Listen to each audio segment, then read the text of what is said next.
O programa a seguir tem classificação indicativa livre. No Somos Mais UFPR de hoje, nós vamos falar sobre o Centro de Computação Científica e Software Livre, mais conhecido como C3SL. Um grupo de pesquisa da universidade que, assim como fez com o próprio nome, tem como objetivo simplificar as atividades da comunidade acadêmica e também do público externo.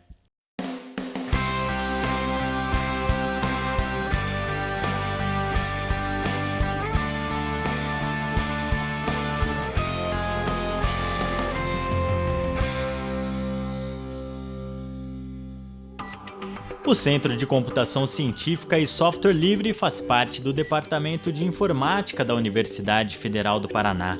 Criado em 2002, o C3SL desenvolve projetos que envolvem várias disciplinas e pesquisas da ciência da computação. Em geral, a gente tem nas universidades uma informática mais administrativa, que hoje esse papel é desempenhado pelo Centro de Computação Eletrônica, mas também precisa de um centro científico, que a gente chama, de computação científica, que foi as primeiras siglas do nome do C3SL.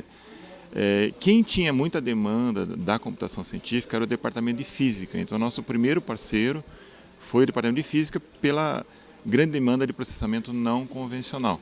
Isso depois expandiu para a demanda na biologia. O projeto Genoma é um projeto que demanda muita computação científica, cada um com a sua particularidade, Então, a gente veio para preencher internamente na universidade essa demanda por computação científica. Se na Revolução Industrial a engenharia ajudou o trabalho pesado, o trabalho manual ser mais fácil e potencializou essa habilidade do ser humano, a computação está hoje aqui para ajudar as tarefas intelectuais. Então, nós temos que fazer menos contas, a gente tem que tratar problemas que são muito grandes para que a gente faça sem auxílio da computação. Então, o nosso papel principal como laboratório e como ciência da computação é encontrar problemas que são intratáveis para o ser humano sozinho com a sua mente e dar ferramentas computacionais para que esse problema seja mais fácil de tratar e que a gente encontre soluções. Então a gente trabalha desde se pensar em medicina auxiliada por computação científica, que é um dos projetos que a gente tem, a portal de transparência para orientar a política pública. Então o espectro de lugares onde a gente pode atuar é muito grande. Os trabalhos desenvolvidos pelo C3SL envolvem estudos em áreas como banco de dados, engenharia de software, redes e sistemas distribuídos, redes de computadores e inteligência artificial. Como os nossos projetos são muito desafiadores, então você precisa dos especialistas em várias áreas. Em algumas delas tem mais de uma pessoa que trabalha. Então, nas nossas reuniões, a gente procura sempre escolher a melhor tecnologia. E existem várias disponíveis, em qualquer área da ciência, sempre você tem várias maneiras de resolver uma coisa. No início das atividades do C3SL, a migração de sistemas proprietários para plataformas de software livre era um dos principais trabalhos realizados pelo grupo de pesquisa. A ideia era oferecer alternativas em software livre para a gente ter um sistema mais barato, aberto à comunidade, que pudesse ter o domínio tecnológico, modificar. Isso aí deu origem também à adoção de software livre em escolas e nós tivemos iniciativas, por exemplo, lá em 2004, 2005, por exemplo, com xadrez educacional. Naquela época já se utilizou tecnologias como o Jabber, por exemplo, que 10 anos depois o Facebook veio a utilizar, então um marco importante nisso aí. Mas na área da informática as mudanças são constantes e o pessoal do C3SL é especializado nesse cenário. Além de acompanhar as novidades, também procura antever o que pode ser o futuro desse campo de estudos e busca encontrar soluções. Eu posso trabalhar só com resolver problemas da computação, que é tratado uma computação teórica, que é extremamente interessante, a gente faz também, mas por outro lado a computação está aqui como ferramenta para potencializar o ser humano, potencializar a sociedade. Então a gente está sempre tentando entender novos problemas e resolver eles. Então, assim, inerentemente a gente tem que trabalhar, Então a gente já trabalhou com medicina, com biologia, com genoma, tanto que coisas desse tipo acontecem que ensejou a criação do nosso curso de informática biomédica. Porque de tanto conversar com os nossos colegas biólogos ou com nossos colegas da saúde, a gente percebeu que a gente tinha até uma dificuldade de comunicação. Porque, bem, eu sou cientista de computação. Eu fui criado e formado para pensar como cientista da computação. Um biólogo, por exemplo, ele foi criado para olhar os problemas do ponto de vista de biologia. E na hora de eu entender o problema, ou ele entender o que eu posso fazer, a gente sempre notou uma dificuldade. Daí a gente percebeu, não, eu tenho que formar, desde novo, alguém que aprenda as duas coisas ao mesmo tempo. Então, isso, a gente tem hoje um curso de informática biomédica, que o aluno aprende a programar computadores e, ao mesmo tempo, está fazendo um curso de anatomia. Todos os projetos do C3SL são desenvolvidos em software livre. Assim é chamado o programa de computador que pode ser executado, copiado, adaptado e redistribuído pelos usuários sem custo. A gente trabalha muito com a ideia de compartilhar as coisas. Então, vocês estão vendo nessa sala, nós compartilhamos ambiente, nós compartilhamos ideias, nós compartilhamos pensamentos e a gente compartilha recursos também. Por meio desse trabalho, o grupo presta serviços para grandes instituições e órgãos, como o Departamento de Trânsito do Paraná e o Sindacta 2, responsável pelo controle do tráfego aéreo e defesa aeroespacial do sul do país. A gente alavancou o centro na questão de software livre. Também é uma característica das universidades, grandes universidades americanas, grandes universidades europeias, que não tem como ficar comprando software, principalmente software para computação científica, elas terem esse viés mais dentro do software livre. Isso nos abriu muitas portas, né? Abriu portas primeiro aqui no governo estadual, a gente fez um imenso projeto com o governo estadual na época, chamado Paraná Digital. Paraná, a partir desse projeto, foi o único estado de toda a federação a ter fibra ótica chegando em cada um dos municípios, para poder conectar cada uma das 2.100 escolas. O sistema operacional que funcionava lá, a manutenção do sistema, todo ele foi feito pelo C3SL.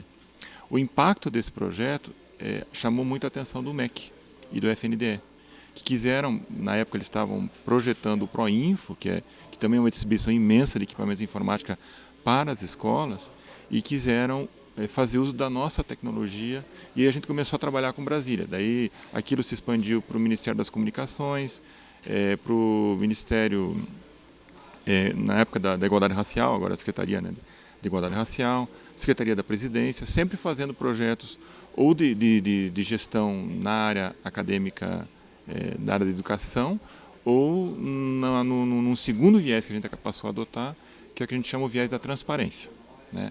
Então, a transparência, o principal projeto que a gente tem é o Sistema Integrado de Monitoramento do Ministério das Comunicações, né? Então, a gente começou a trabalhar muito nessa questão de aproximar o controle social dos projetos envolvendo computação de grande porte.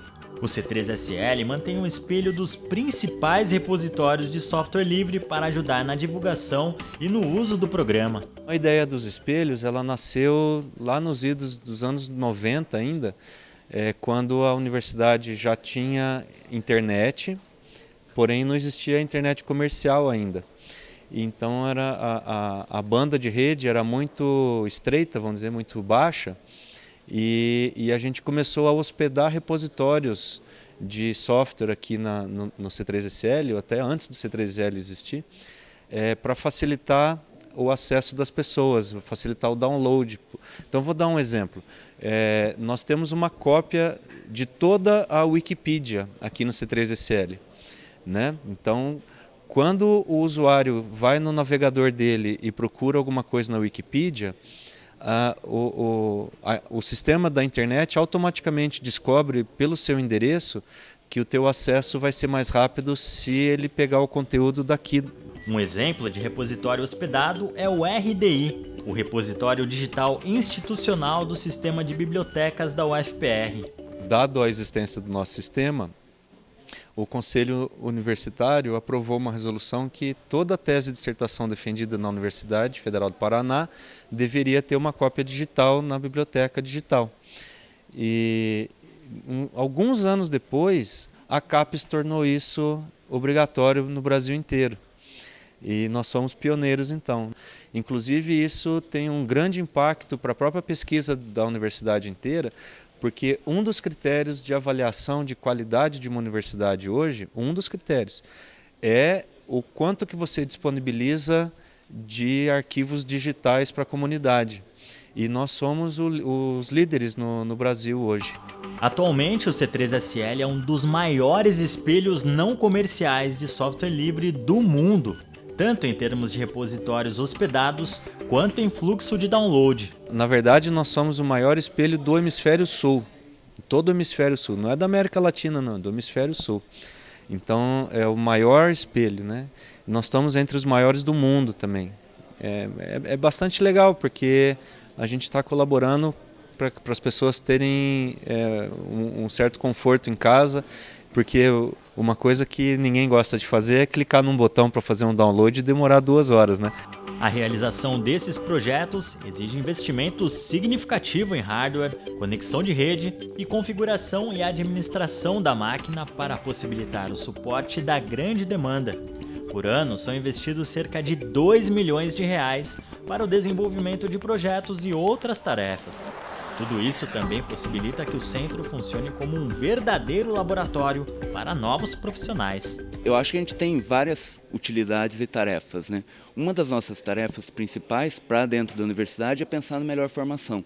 Porque a gente não está aqui somente querendo resolver o problema externo, mas uma preocupação muito grande que a gente tem é viabilizar essas bolsas para manter essa grande equipe de alunos. Então a gente vem há muitos anos formando alunos em tecnologias que a gente considera de ponta, num ambiente que é muito semelhante ao ambiente das startups ou das grandes empresas de tecnologia no mundo. Então, muitos dos nossos alunos hoje trabalham em Google, Facebook, Nokia ou até mesmo não lugares livres como Microsoft. Então, assim, é bastante desafiador encontrar projetos que proporcionem esse ambiente. Porque se eu colocar esses alunos para fazer tarefas cotidianas da informática que já são dominadas, esse ambiente aqui não vai melhorar a formação deles. Às vezes a gente até recomenda o uso de alguma tecnologia para um aluno começar o desenvolvimento, mas ele é estimulado a procurar coisas novas. Então, muitas vezes, várias vezes, eles trazem para a gente, eu achei esse outro negócio aqui que é muito legal, a gente vai estudar, pede para ele estudar, ele apresenta para a gente acata a solução que eles propuseram e isso enriquece muito o ambiente. Então o nosso estudante aqui, ele não é só um programador, ele é um potencial cientista que está indo atrás de soluções também. E eles são a maioria na equipe do C3SL. Ao todo, o time é composto por 60 alunos dos cursos de Tecnologia em Análise e Desenvolvimento de Sistemas e Informática Biomédica, além de 20 pesquisadores da universidade. E graças ao bom trabalho deles no desenvolvimento de tecnologias de computação científica e software livre, o grupo contribui muito não só para a UFPR, mas também para a comunidade de uma forma geral. A gente sempre fala aqui, né? O nosso curso não é para formar motorista, carteirinha de motorista classe A, né, que você dirige carro normal, né? A gente está preocupado em formar piloto de Fórmula 1, que tem que entender de todo o carro, entender todos os detalhes, aerodinâmica, borracha, para ser realmente uma pessoa diferenciada. Ao mesmo tempo, a gente acredita que os produtos que a gente tem desenvolvido, ou as tecnologias que a gente tem colocado para a sociedade, têm sido muito importantes. Então, por exemplo, nós fizemos a informatização de todas as escolas do Paraná. Hoje, muitos dos alunos que chegam aqui usaram esses laboratórios ou foram monitores desses laboratórios e foram beneficiados por ter conseguido ter esses laboratórios na escola. Se não fosse nosso projeto, que foi a primeira ideia lá de colocar vários monitores num computador só para baixar custos, aquele projeto do governo não teria sido possível. Hoje a gente trabalha com cidades digitais, que é outro aspecto importante. Então a gente está estudando e visionando quais são as tecnologias que vão ser importantes para que as cidades colham mais informação e possam fazer uma gestão melhor. Outros casos são também medicina auxiliada por computação científica. É outro projeto que a gente tem, que é processamento de dados ou sistemas hospitalares para que a saúde funcione melhor. E se parar para pensar um pouquinho, a gente vai encontrar muitos outros, né? Mas acho que a gente tem feito bastante coisa que tem muito usuário. E a gente tem bastante orgulho de ter impacto direto na sociedade no dia a dia, né? Tem muita gente usando as coisas que saem desse laboratório.